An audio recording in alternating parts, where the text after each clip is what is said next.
तपाईँहरूले देखिरहनु भएको व्यक्तिको आज ह्याप्पी बर्थडे हो। त्यही भएर सबैजनाले ह्याप्पी बर्थडे टु निश्चल भनेर लेखिदिनु होला।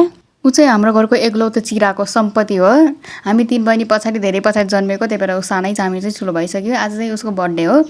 अनि आज बर्थडेको दिनमा म के भन्न चाहन्छु भनेपछि सबैभन्दा राम्रो मान्छे हुनु, धेरै सोझो पनि नहुनु, यो दुनियाँमा सोझोको केही कामै छैन। बोल्न सक्नु हुनु, सबैभन्दा अहिलेको जमानामा नाइ भन्न सक्ने हुनु पर्यो। अनि केटी मान्छेको इज्जत गर्ने, आमा बाउको इज्जत गर्नु पर्यो। मम्मी बोइज पनि नबन्नु, वाइफ हस्बेन्ड पनि नबन्नु, राम्रो हो। सबैलाई लिमिटमा राखेर बस्नु भन्न चाहन्छु। पछि ठुलो भएपछि ल पैसाको त यस्तै हो, मेहनत गरेपछि कमाइहालिन्छ। तर दुनियाँले जे गरेको छ त्यही गर्न कोसिस चाहिँ नगर्नु, आफ्नो मनको गर्नु।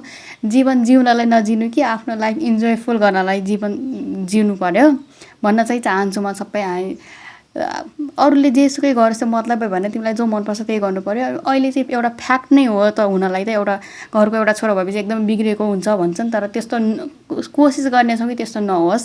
हामीलाई जस्तो हस्बेन्ड चाहिएको छ ऊ पनि त्यस्तै बनोस्। आफ्नो घर हामीलाई जस्तो चाहिएको छ त्यस्तै आफ्नो घरमा भएपछि पो हाम्रो पनि त्यस्तै हुन्छ देखेर। अनि त्यही भएर सबै काम सिकाएर हामीलाई कस्तो चाहिन्छ थाहा छ? हामीलाई केटी मान्छे बुझ्ने होस्, सबै काममा सपोर्ट गर्ने होस्, अरू दुनियाँले जेसुकै भनोस् हस्बेन्डले ट्रस्ट गर्ने होस् भन्ने चाहन्छौँ हामी। त्यस्तै तिमीलाई पनि बनाउन चाहन्छौँ।